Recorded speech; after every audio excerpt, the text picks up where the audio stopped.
Hello दोस्तों, आज हम पढ़ने जा रहे हैं मैथमेटिक्स।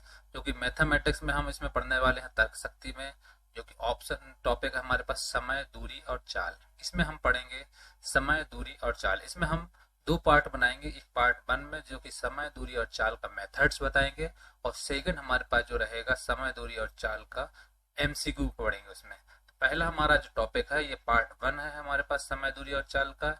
इसमें हम सभी थ्योरी के बारे में पढ़ेंगे। इसमें सभी डेरी जो हमारे पास फार्मूले हैं उसको पढ़ेंगे, और इसकी मेथड्स कैसे हम सॉल्व करते हैं उसके बारे में पढ़ेंगे। तो आइए देखते हैं समय, दूरी और चाल। सबसे पहले हम देखते हैं हमारे पास जो टॉपिक आता है चाल, जिसको हम इंग्लिश में स्पीड बोलते हैं। चाल किसे कहते हैं? चाल का डेफिनेशन है किसी व्यक्ति या यातायात के साधन द्वारा इकाई समय में चली गई दूरी चाल कहलाती है। किसी व्यक्ति या यातायात के साधन द्वारा इकाई समय में चली गई दूरी को चाल कहते हैं। चाल का सूत्र जो होता है वो होता है चाल बराबर दूरी बटे समय।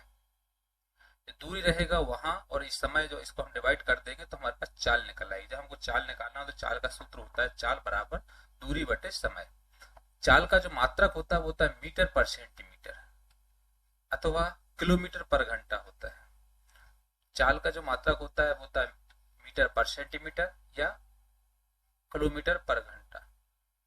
ये हमारे दो में एक हमारा डायमेंशन में रहता है, जो कि हमारा मीटर पर सेंटीमीटर आता है, और किलोमीटर पर घंटा की इसका यूनिट होती है इसका चाल की। तो हमारे पास इसको चाल को डिफाइन किया। चाल का सूत्र जो होता है वो होता है चाल बराबर दूरी बटे समय, और चाल का जो मात्रक होता है वो होता है मीटर पर सेंटीमीटर अथवा किलोमीटर पर घंटा होता है। यदि चाल मीटर पर सेंटीमीटर में दी हुई है, मीटर पर सेंटीमीटर में दी हुई है, और उसको किलोमीटर पर घंटा में अगर इसको कन्वर्ट करना, तो हमको क्या करना पड़ेगा? 18/5 जो है उसको हमको मल्टीप्लाई करना पड़ेगा। तो 18/5 इंटू मीटर पर सेंटीमीटर। तो इसको हम कन्वर्ट कर सकते हैं किलोमीटर पर घंटा, क्योंकि आपको ये मालूम है चाल का मात्रा हम दो में डिनोट करते हैं, एक मीटर पर सेंटीमीटर में करते हैं या फिर किलोमीटर पर घंटा में करते हैं। तो अगर हमारे पास चाल मीटर पर सेंटीमीटर में दिया है, और अगर इसमें बोला जाए कि इसको किलोमीटर पर घंटा में कन्वर्ट करना है, तो किलोमीटर पर घंटे में अगर कन्वर्ट करेंगे तो इसमें 18/5 जो रहेगा उससे मल्टीप्लाई कर देंगे जो यूनिट रहेगी। तो 18/5 गुणे मीटर पर सेंटीमीटर। हमारे पास जो भी चाल अगर मीटर पर सेंटीमीटर में आई है, उसको अगर किलोमीटर पर घंटा में कन्वर्ट करना है, तो इसको हमको 18/5 जो है 18/5 का इसे मल्टीप्लीकेशन कर देना है, मतलब गुणा कर देना है। यदि चाल किलोमीटर पर घंटा में है, अगर हमको चाल किलोमीटर पर घंटा में दी हुई है, तो हमको अगर उसको मीटर पर सेंटीमीटर में कन्वर्ट करना है, तो उसको क्या करना है? 5/18 मतलब 5/18 से मल्टीप्लाई करना है। तो 5/18 किलोमीटर पर घंटा। तो ये हो गए हमारे यूनिट कन्वर्जन। इसमें हमने पढ़ा है चाल किसी व्यक्ति या यातायात के साधन द्वारा इकाई समय में चली गई दूरी को चाल कहते हैं। और चाल का जो सूत्र होता है वो होता है चाल बराबर दूरी बटे समय। चाल का मात्रक जो होता है वो मीटर पर सेंटीमीटर अथवा किलोमीटर पर घंटा होता है। यदि चाल मीटर पर सेंटीमीटर में दी हुई है, तो उसको अगर किलोमीटर पर घंटा में कन्वर्ट करना है, तो हमारे पास 18/5 गुण मीटर पर सेंटीमीटर जो हमारा यूनिट है वो हमको इसमें रखना पड़ेगा। तो इससे हमारे पास किलोमीटर पर घंटा में कन्वर्ट हो जाएगी। और यदि चाल किलोमीटर पर घंटा में दी हुई है, तो उसको मीटर पर सेंटीमीटर में कन्वर्ट करना, तो क्या होगा? मीटर पर सेंटीमीटर इक्वल टू 5/18, इसका जस्ट अपोजिट हो जाएगा, इंटू किलोमीटर पर घंटा। तो ये हमारे किसमें? मीटर पर सेंटीमीटर में कन्वर्ट हो जाएगी। तो ये हमने इसमें पढ़ा चाल की डेफिनेशन, चाल का सूत्र, और चाल की यूनिट, और इसमें यूनिट कन्वर्जन मीटर पर सेंटीमीटर में का है अगर, तो किलोमीटर पर घंटा में कन्वर्ट करना, और अगर किलोमीटर पर घंटा में है तो मीटर पर सेंटीमीटर में कन्वर्ट करना। ये इसमें पढ़ा हुआ हमने चाल। अब इसमें हमको मेन इसमें जो समय, दूरी और चाल है, इसके संबंधित कुछ महत्वपूर्ण पॉइंट है, उन पॉइंट को हमको लेके चलना है, तभी हम इसमें समय, दूरी और चाल के क्वेश्चन कर पाएंगे। तो हमने जो कि चाल की डेफिनेशन पढ़े, अब हम नीचे हम समय और दूरी भी पढ़ेंगे, लेकिन इसके पहले हम इसमें कुछ पॉइंट को, इंपॉर्टेंट पॉइंट जो है समय, दूरी और चाल से संबंधित, उनको हम देखेंगे। तो इसमें दिया हुआ हमको समय, दूरी और चाल से संबंधित महत्वपूर्ण बिंदु। जैसा कि पहला बिंदु दिया है, पॉइंट दिया हुआ है, चाल को किलोमीटर पर घंटा से मीटर पर सेकंड में बदलने के लिए 5/18 से गुणा करते हैं, ये भी आपने पढ़ा। तथा चाल को मीटर पर सेकंड से किलोमीटर पर घंटा में बदलने के लिए 18/5 से गुणा करते हैं। ये तो आपने पढ़ा, ये पहला पॉइंट है। इसका सबसे महत्वपूर्ण बिंदु ये है, अगर चाल हमको किलोमीटर पर घंटा है दी हुई है, तो उसको अगर मीटर पर सेकंड में बदलना है, तो उसके लिए हमको 5/18 से गुणा करना पड़ेगा। और अगर चाल मीटर पर सेकंड दी हुई है, उसको किलोमीटर पर घंटा में बदलना है, तो उसको 18/5 से गुणा करना है। तो ये हमारे पास पहला। और दूसरा है हमारे पास बिंदु औसत बराबर, जो हमारा फार्मूला होता है औसत चाल बराबर कुल चली गई दूरी बटे कुल लगा समय, ये आएगा। दूसरा बिंदु है औसत चाल का जो फार्मूला है वो है कुल चली गई दूरी, जितनी दूरी चली तय की हुई है वो, मतलब कुल चली गई दूरी अपॉन जितना उसमें दूरी तय करने में समय लगा, वो कुल लगा समय, ये हमारे पास औसत चाल का फार्मूला हो जाएगा। तो ये 2 पॉइंट है इसके। बाकी आगे और देखते हैं। तीसरा पॉइंट है, यदि कोई वस्तु निश्चित दूरी को x किलोमीटर पर घंटा तथा पुनः उसी दूरी को y किलोमीटर पर घंटा की चाल से तय करती है, तो पूरी यात्रा के दौरान उसकी औसत चाल निकालने का फार्मूला हो जाएगा 2 into x into y upon x plus y kilometre पर घंटा। क्या है, अगर कोई वस्तु है जो वो अगर x किलोमीटर पर घंटा से एक निश्चित दूरी पर चली हुई है और वह पुनः उसी दूरी को 22 किलोमीटर पर घंटा की चाल से चली है, तो 2 चाल दी हुई है, एक x और एक y, 2 दी है। इसकी अगर हमको औसत चाल निकालना, तो औसत चाल का फार्मूला हो जाएगा 2 into x into y upon x plus y, जहां पर एक x किलोमीटर पर घंटा की निश्चित दूरी चली हुई है और एक y किलोमीटर पर घंटा की, तो हमको एक पहला चाल और दूसरी चाल दी है, तो दोनों चाल का मल्टीप्लाई डबल करना है अपॉन एक्स प्लस वाई, ये फार्मूला को लगाना है। ये तीसरा बिंदु। चौथा बिंदु है, यदि दो वस्तु एक ही दिशा में 1 किलोमीटर पर घंटा तथा b किलोमीटर पर घंटा की चाल से गति कर रही है, जिनका गति प्रारंभ करने का स्थान तथा समय समान है, तो उनकी सापेक्ष चाल a माइनस b किलोमीटर पर घंटा होगी। देखो क्या है इसमें, ये पॉइंट दे रहा है, यदि दो वस्तु हैं जो एक ही दिशा में 1 किलोमीटर पर घंटा तथा b किलोमीटर पर घंटा की चाल से गति कर रहे हैं और इनका गति का जो प्रारंभ करने का समय था, जो शुरुआत करने का समय था, समय और स्थान बराबर था, समान था, तो इसकी सापेक्ष चाल निकालने का फार्मूला हो जाएगा a माइनस बी, दोनों को आपस में माइनस कर देना है। तो a किलोमीटर पर घंटा है और b किलोमीटर पर घंटा, दोनों को माइनस कर दें तो हमारे पास ये सापेक्ष चाल निकल आएगी। यदि दो वस्तु एक ही दिशा में 1 किलोमीटर पर घंटा तथा b किलोमीटर पर घंटा की चाल से गति कर रही है, जिनका गति प्रारंभ करने का स्थान तथा समय समान है, तो उनकी सापेक्ष चाल a माइनस बी किलोमीटर पर घंटा होगी। अब नेक्स्ट पॉइंट है, यदि दो वस्तु विपरीत दिशा में, ये है एक जो कि एक ही दिशा, अब ये क्या है, विपरीत दिशा। यदि दो वस्तु विपरीत दिशा में 1 किलोमीटर पर घंटा तथा b किलोमीटर पर घंटा चाल से गति कर रही हैं, तो जिनका गति प्रारंभ करने का स्थान व समय समान है, तो उनकी सापेक्ष चाल का फार्मूला हो जाएगा a प्लस बी किलोमीटर पर घंटा। देखो इसमें क्या था, दो वस्तु एक ही दिशा में तय कर रही थी, 1 किलोमीटर पर घंटा और b किलोमीटर पर घंटा की चाल चल रही थी, उसकी सापेक्ष चाल हमने निकाला क्या, a माइनस बी। अगर दो वस्तुएं विपरीत दिशा में चल रही है, जिसमें कि 1 किलोमीटर पर घंटा और b किलोमीटर पर घंटा की चाल से चल रही है और स्थान और प्रारंभ करने का जो समय है वो दोनों समान है, तो इसका हमारा सापेक्ष चाल निकालना है अगर, तो हमको क्या हो जाएगा, a प्लस बी लगाना है। याद रखना, अगर हमको तो एक ही दिशा में चल रहे हैं तो हमारे पास a माइनस बी हो जाएगा, और अगर एक दूसरे से विपरीत दिशा में चल रहे हैं तो a प्लस बी हो जाएगा सापेक्ष चाल।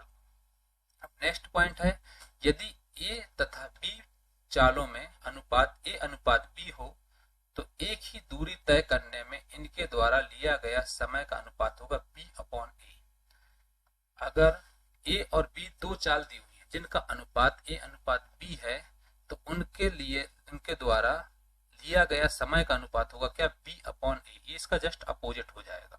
अगर a अनुपात b है तो इसका जो समय होगा का अनुपात होगा क्या हो जाएगा, b अनुपात a होगा।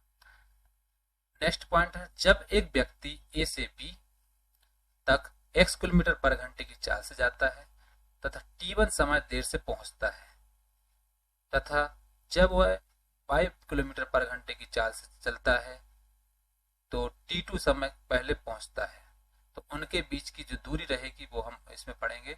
जब हमको कोई एक व्यक्ति है a से b तक x किलोमीटर पर घंटे की चाल से जाता है तथा t1 समय तक पहुंचता है। देखो एक व्यक्ति है जो a से b दूरी है, पॉइंट a से पॉइंट b तक की दूरी में x किलोमीटर पर घंटे की चाल से जा रहा है और उसमें समय क्या लग रहा है, t1 समय लग रहा है। और जब y किलोमीटर पर घंटे की चाल से जा रहा है तो इसमें t2 समय लग रहा है, तो इसके हमको दूरी निकालना, इसको हमको चाल निकालना। तो इसका क्या हो जाएगा हमारे पास, ए तथा बी के बीच की दूरी हो जाएगा फार्मूला चालों का गुणनफल, जो चाल है हमारे पास उनका गुणनफल इंटू समयांतर, जो समय का अंतर है वो आ जाएगा, अपॉन चालों में अंतर, जो चाल है उनका अंतर आ जाएगा। तो क्या है इसमें, जो हमारे पास चालों का जो गुणनफल है, चालों गुणनफल का चाल एक x है और एक y है, तो दोनों का गुणनफल क्या हो जाएगा, x इंटू वाई इंटू समय अंतर, समय के बीच में अंतर, यहाँ पर आप ऐड नहीं आएगा, यहाँ पर डिवाइड माइनस आएगा, यहाँ पर माइनस आ जाएगा, तो t2 माइनस टी1 या t1 प्लस टी1 माइनस टी2 हो जाएगा upon y minus x kilometre पर किलोमीटर हो जाएगा। इस तरीके से हम दूरी निकाल सकते हैं, ए तथा बी के बीच की दूरी इस टाइप से निकाल सकते हैं। यहाँ पर हम माइनस करेंगे, यहाँ पर आएगा। अब आगे हमारे पास दूरी, दूरी क्या होती है, दूरी होती है किसी व्यक्ति या यातायात के साधन द्वारा स्थान परिवर्तन को तय की गई दूरी कहा जाता है। यदि कोई व्यक्ति या यातायात के साधन द्वारा कोई स्थान का जो परिवर्तन होता है और उसमें जो तय की जाती है तो उसको हम दूरी बोलते हैं, जिसका फार्मूला होता है दूरी बराबर चाल गुणे समय। दूरी का फार्मूला होता है चाल गुणे समय।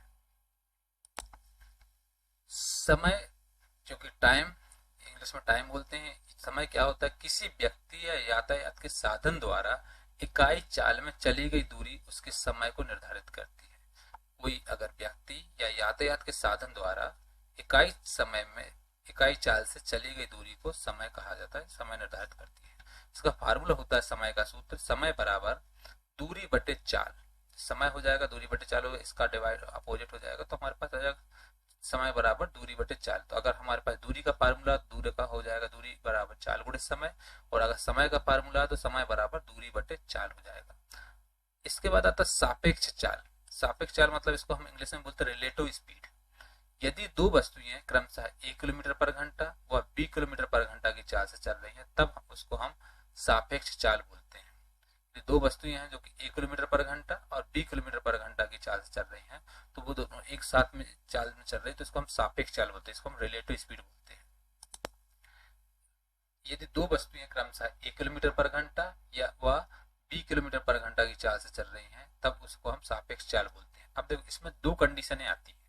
अगर दोनों विपरीत दिशा में हो तो सापेक्ष चाल का फार्मूला हो जाएगा a प्लस बी किलोमीटर पर घंटा, जो कि हमने इसको बता दिया है उस पॉइंट में, तो हमको ये फार्मूला याद रखना। अगर दोनों विपरीत दिशा में हो तो सापेक्ष चाल कहलाएगी a प्लस बी किलोमीटर पर घंटा।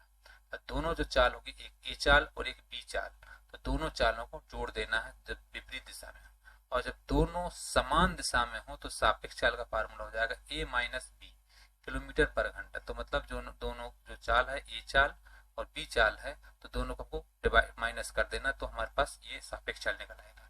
दोनों विपरीत दिशा में हो तो सापेक्ष चाल हो जाएगा a प्लस बी किलोमीटर पर घंटा, और अगर दोनों समान दिशा में हो तो सापेक्ष चाल हो जाएगा a माइनस बी किलोमीटर पर घंटा। अब आता है नेक्स्ट रेलगाड़ी और प्लेटफॉर्म के ऊपर से।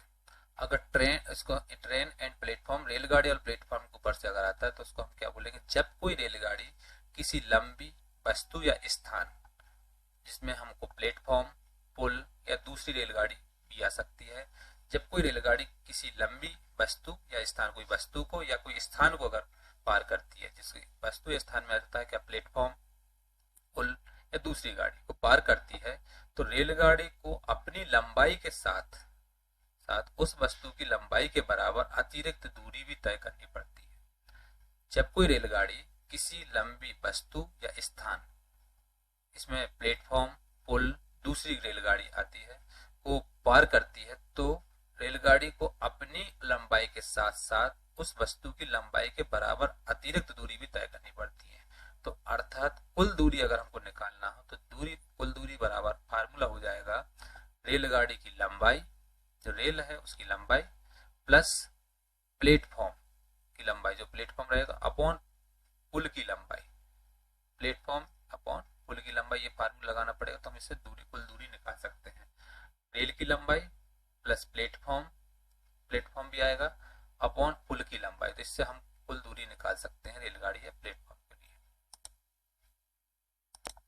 इस तरीके से हमारा जो चाल, दूरी और समय के जो मेथड्स हैं, मेथड्स कंप्लीट होती है। बाकी नेक्स्ट वीडियो में हम इसमें पढ़ेंगे चाल, दूरी और समय के एमसीक्यू। इनके क्वेश्चन को हम सॉल्व करेंगे इन्हीं सब फार्मूले का इस्तेमाल करके। जो हमने इसमें फार्मूला पढ़ाए हुए हैं इन्हीं फार्मूले का इस्तेमाल करके हम एमसीक्यू करेंगे। और ये वीडियो हमारा कंप्लीट होता है। इसके लिए आपको देखने के लिए धन्यवाद। अगर आपको वीडियो अच्छा लगा तो इसको आप सब्सक्राइब करें, लाइक करें और शेयर करें।